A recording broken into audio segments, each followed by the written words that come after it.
बहरोड से रोहित गोदारा गैंग का कुख्यात बदमाश अभिषेक उर्फ बटार गिरफ्तार हुआ है। पुलिस की इस कार्रवाई में सबसे चौंकाने वाली बात यह रही कि आरोपी महिला बनकर भागने की फिराक में था। लहंगा पहनकर खुद को बचाने की कोशिश में लगा था बदमाश, आखिरकार पुलिस के शिकंजे में आ गया। देखिए रिपोर्ट।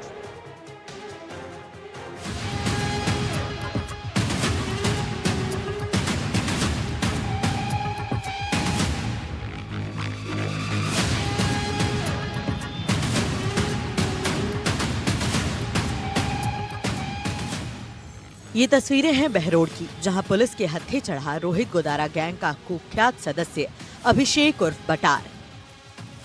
महिलाओं के कपड़ों में खुद को छिपाकर फरार चल रहा ये अपराधी पुलिस की नजरों से नहीं बच सका। गिरफ्तारी के वक्त आरोपी लहंगा लुंगी पहने मिला। पुलिस को उसकी चाल ढाल देखकर शक हुआ और तलाशी ली गई, जिसमें 3 देसी पिस्टल, 12 जिंदा कारतूस और एक मैगजीन बरामद हुई। हमें सूचना मिली थी कि अभिषेक उर्फ बटार जो है वो इस इलाके में कोई वारदात करने की फिराक में है।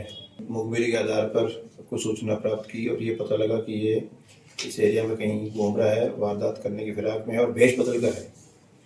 जिस पर पुलिस के जो सब इंस्पेक्टर राम प्रकाश, उन्होंने टीम लेकर बाईपास की तरफ नाकाबंदी की तो एक व्यक्ति जो कि महिला की वेशभूषा में, क्योंकि उसकी कद काठी और उसकी चाल डाल में फ़र्क लग रहा था कि ये महिला संदेह प्रतीत हुआ, तो उस पर पूछताछ की गई। वह उसमें तलाशी दी गई तो उसके पास एक पिस्टल, देसी पिस्टल 3, 12 जिंदा कारतूस और एक अतिरिक्त मैगजीन, ये चीज़ें उससे बरामद हुई। और पूछताछ पर उसने बताया कि उसका नाम अभिषेक उर्फ बटार है, जिस पर चूँकि ये कोटपुतली के एक मुकदमे में 147/25 में वांटेड भी था, इस पर 25,000 का इनाम भी घोषित किया जा चुका था।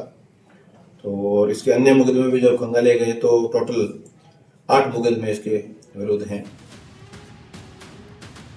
आरोपी अभिषेक उर्फ बटार पर 25,000 रुपए का इनाम था। वो लंबे समय से फरार चल रहा था और किसी बड़ी वारदात की साजिश में लगा हुआ था, लेकिन आखिरकार पुलिस ने इस शातिर बदमाश को शिकंजे में ले लिया। गिरफ्तारी के बाद पुलिस ने आरोपी का महिलाओं के कपड़ों में जुलूस निकाला, शहर में परेड करवाई, ताकि अपराधियों को सख्त संदेश दिया जा सके। चाहे कितनी चालाकी कर लो, कानून से बचना नामुमकिन है।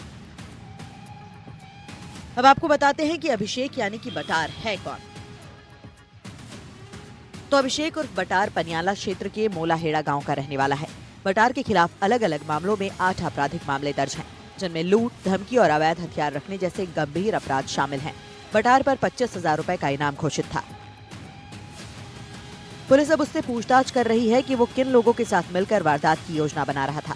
वहीं इसके पास से मिले हथियारों के बारे में भी पता लगाया जा रहा है कि ये हथियार किसी बड़ी वारदात को अंजाम देने में इस्तेमाल होने वाले थे या इन्हें किसी लोकल गैंग्स को बेचने का इरादा था। बहरोड पुलिस की इस कार्रवाई ने साबित कर दिया है कि अपराधी चाहे किसी भी रूप में छिपे हों, पुलिस की नजर से नहीं बच सकते। फिलहाल गैंग के बाकी सदस्यों की तलाश में पुलिस की टीमें लगातार दबिश दे रही हैं। बताया जा रहा है कि अभिषेक उर्फ बटार है, इसके ऊपर विभिन्न थानों में 8 आपराधिक मुकदमे दर्ज है, जिसके अंदर करदनी थाने के अंदर अवैध हथियारों का मामला भी दर्ज है। वहीं अभिषेक के ऊपर कोटपुतली थाने के एक मामले में 25,000 रुपए का इनाम भी घोषित था। एसपी ने कहा है और साफ हिदायत दी है कि बॉर्डर एरिया है और इसके अंदर ऐसे संगठित अपराधों की कोई जगह नहीं है। लगातार ऐसी कार्रवाइयां भविष्य में भी जारी रहेंगी। अब देखना ये होगा कि भारी मात्रा में जो हथियार इनके पास से बरामद हो रहे हैं, क्या ये हथियार किसी बड़ी वारदात को अंजाम देने में उपयोग लेने वाले थे या फिर इन हथियारों को लोकल गैंग्स को बेचने का इरादा इन लोगों का था। अभी पुलिस पूछताछ के बाद ही पूरे मामले का पूरे तरीके से खुलासा कर पाएगी। कोटपुतली से हिमांशु सेन, एनडीटीवी। बीकानेर में बदमाशों के हौसले बुलंद हैं। यहां कानून के रखवाले और पालन करने वाले भी सुरक्षित नहीं हैं। बीकानेर के भ्रमण पथ पर महिला जज के साथ छीना झपटी का मामला सामने आया है और इस दौरान महिला जज को गंभीर रूप से चोट भी आई है। फिलहाल पुलिस सीसीटीवी फुटेज के आधार पर बदमाशों का पता लगाने में जुटी है। क्या है ये पूरा मामला, देखिए हमारी इस खास रिपोर्ट में।